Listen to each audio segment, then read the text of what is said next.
जेनेटी train 14 जून 1911 Italy के शहर रोम की एक ट्रेन कंपनी अपनी ट्रेन की पहली यात्रा के लिए 100 लोगों का चुनाव करती है।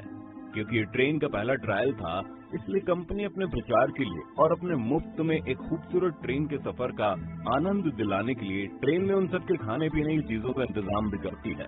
साथ ही उन सारे यात्रियों की वापसी का भी पूरा इंतजाम किया जाता है। उन यात्रियों के लिए 6 स्टाफ भी ट्रेन में भेजे जाते हैं, जिनका काम होता है कि वो 3 डब्बों वाली नई जेनेटी ट्रेन के एक यात्री का ध्यान रखते हुए उन्हें खाने पीने की चीजें प्रोवाइड करवाते रहें। इस तरह ट्रेन में कुल 106 लोग मौजूद होते हैं।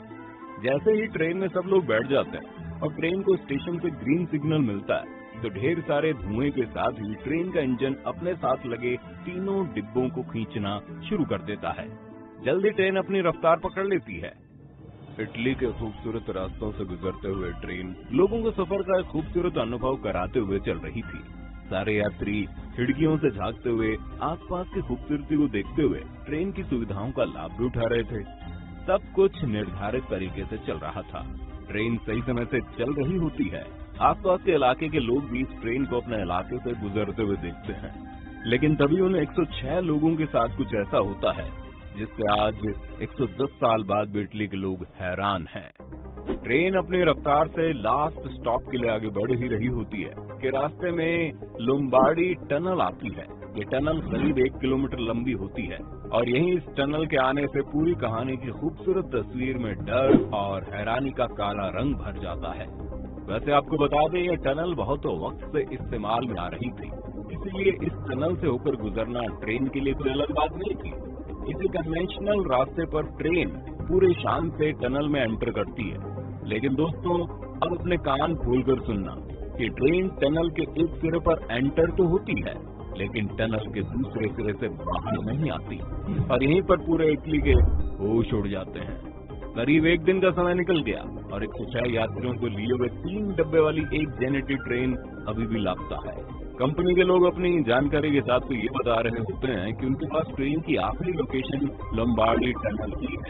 इसके बाद उनके पास उस ट्रेन के बारे में कोई जानकारी नहीं है और यहीं पर मामला राष्ट्रीय अखबारों और देश की सरकार तक पहुंचना शुरू हो जाता है। लोगों को हैरानी सिर्फ इस बात की होती है कि महज 1 किलोमीटर लंबी सुरंग में इतनी बड़ी ट्रेन आखिर कहाँ गायब हो गई, जो वो सुरंग से बाहर निकल ही नहीं पाई। कंपनी के लोगों के तर्क सुनकर अखबार वाले हंस रहे हैं। कंपनी को लगता है कि सुरंग में जरूर ऐसा कोई बड़ा गड्ढा होगा जिसमें ट्रेन गिर गई होगी। इसलिए कंपनी अपने कुछ एक्सपर्ट्स को सुरंग की जांच करने के लिए भेजती है। एक्सपर्ट्स भी डरे डरे से सुरंग में एंटर करते हैं, क्योंकि सुरंग ने लोगों के भीतर एक खौफ तो भर ही दिया था। एक्सपर्ट्स की टीम पूरे टनल की काफी बारीकी से जांच करती है, लेकिन न उन्हें उस टनल में कोई बड़ा गड्ढा मिलता है, न इस ट्रेन से जुड़ी कोई भी चीज हासिल होती है। इसी प्रयास के साथ ही ट्रेन को खोज पाने और उसमें सवार 106 यात्रियों के वापस आने की संभावनाएं भी खत्म होने लगती है। देश की सरकार और कंपनी की बहुत बेइज्जती हो जाती है, लेकिन सरकार या कंपनी कोई कुछ भी नहीं कर पाता है। अब ट्रेन लापता का पोस्टर बनवाने का समय आ चुका था। सोचिए, आप कहीं कोई ऐसा पोस्टर पढ़ें, आपको कैसा लगेगा? खैर, आगे बढ़ते हैं। अब इस ट्रेन की कहानी से नई और रोचक कहानियां निकलनी शुरू होने लगती हैं। ट्रेन के लापता होने के कुछ ही दिनों बाद मैक्सिको के रहने वाले 2 युवक इस बात का दावा करते हैं कि वो दोनों जेनेटी ट्रेन की उस यात्रा का हिस्सा थे। अपनी बात के पक्ष में वो ये बताते हैं कि वो दोनों ट्रेन के सुरंग में दाखिल होने से पहले ही ट्रेन से कूद गए थे, और जब उनसे पूछा गया आप लोग क्यों कूदे थे, तो उन्होंने जो बताया वो काफी हैरान करने वाला था।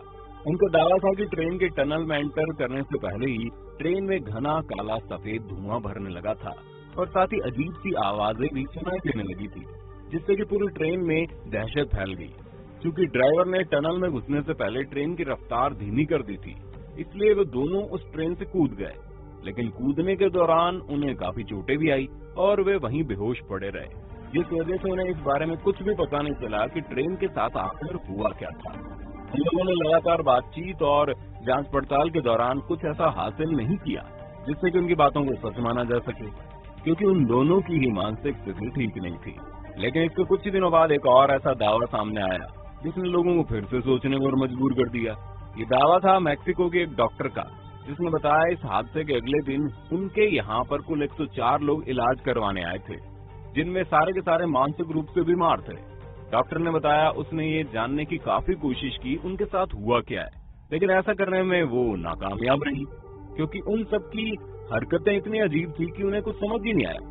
इस दावे पर इटली भरोसा नहीं कर पा रहा था, लेकिन जैसा कि डॉक्टर ने कहा था कि कुल 104 लोग थे, जिनमें से अगर पहले दावा करने वाले दोनों लोगों को जोड़ दिया जाए तो ये संख्या कुल यात्रियों की संख्या यानी 106 के बराबर हो रही थी। लेकिन अंत में इस दावे से कुछ भी हासिल नहीं हुआ। समय के साथ लोग इस ट्रेन हादसे को भूलने लगे थे और सारी जांच एजेंसियों ने भी खुद को समेटना शुरू कर दिया और इसी के साथ ही हादसा एक गहरा राज बनकर ही रह गया। लेकिन बाद में इस ट्रेन से जुड़ी कुछ ऐसी बातें सामने आई जिसने हैरानी का लेवल और बढ़ा दिया था। जैसे कि इस ट्रेन को अलग अलग समय पर अलग अलग जगहों पर देखा गया, जिसमें यूक्रेन, रशिया, मैक्सिको और इटली के कुछ शहर शामिल थे। इसको देखने का दावा करने वाले लोग जिस तरह से इसका हुलिया बताते थे वो हूबहू इसी जेनेटी ट्रेन के जैसा ही होता है।